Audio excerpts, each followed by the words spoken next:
বিশ্বের নানা অঞ্চলে যেন সংঘাতের এক নতুন প্রতিযোগিতা শুরু হয়ে গেছে।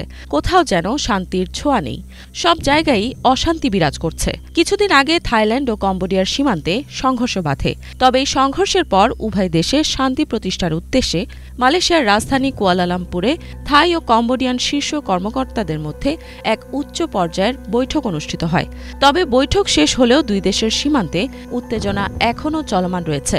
উভয় দেশই পরস্পরের বিরুদ্ধে যুদ্ধবিরতি লঙ্ঘনের অভিযোগ করে চলেছে। ফলে পরিস্থিতির উন্নতির কোনো স্পষ্ট ইঙ্গিত মিলছে না। আল জাজিরা জানাচ্ছে, উভয় দেশের 5 দিনব্যাপী সংঘর্ষের পর মালয়েশিয়ার মধ্যস্থতায় একটি অস্ত্রবিরতি কার্যকর হয়েছে। এই সংঘর্ষে উভয় দেশের অন্তত 43 জন প্রাণ হারিয়েছেন। এদিকে 2 লক্ষাধিক মানুষ তাদের বাড়িঘর ছেড়ে পালাতে বাধ্য হয়েছেন।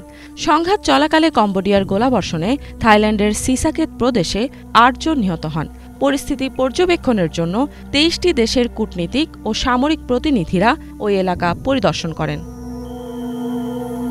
থাই পার্লামেন্টের এক সদস্য বলেন, পরিস্থিতি এখনও সম্পূর্ণভাবে শান্ত হয়নি, যে কোনো সময় আবার উত্তেজনা ছড়িয়ে পড়তে পারে। তিনি জানান, সীমান্ত অঞ্চলে থাই ও কম্বোডিয়ার সেনাবাহিনী একে অপর থেকে মাত্র 50 মিটার দূরত্বে অবস্থান করছে। থাইল্যান্ডে প্রায় 20,000 মানুষ এখনও নিজ বাড়িতে ফিরতে পারেননি। অনেকেই অস্থায়ী আশ্রয়কেন্দ্র এবং স্থানীয় বৌদ্ধ মঠে বসবাস করছেন। এক স্থানীয় বাসিন্দা জানান, তিনি হাঁসদের খাওয়াচ্ছিলেন। ঠিক সে সময় হঠাৎ করে বিস্ফোরণ শুরু হয়। তার এক বন্ধু রকেট হামলায় প্রাণ হারান। তিনি আরও বলেন, ঘটনাটি তিনি এখনও বিশ্বাস করতে পারছেন না। বিস্ফোরণ ও গুলির শব্দে তিনি স্তব্ধ হয়ে গিয়েছিলেন। কিছুক্ষণের জন্য যেন নিজের অনুভূতিও হারিয়ে ফেলেছিলেন।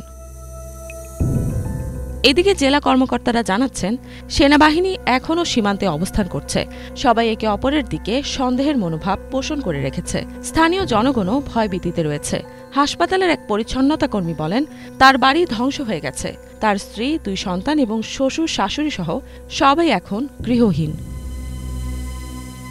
মালয়েশিয়ার যুদ্ধবিরতির আলোচনা শেষ হলেও তাতে বড় কোনো সাফল্য বা অগ্রগতি দেখা যায়নি। চীনের পাশাপাশি মার্কিন যুক্তরাষ্ট্র পর্যবেক্ষক হিসেবে এই আলোচনায় অংশগ্রহণ করে। তবে যতক্ষণ সীমান্ত থেকে সেনাবাহিনী প্রত্যাহার না করা হচ্ছে এবং পারস্পরিক বিশ্বাসের পরিবেশ তৈরি না হচ্ছে, ততক্ষণ সাধারণ মানুষের ভীতি দূর করা প্রায় অসম্ভব।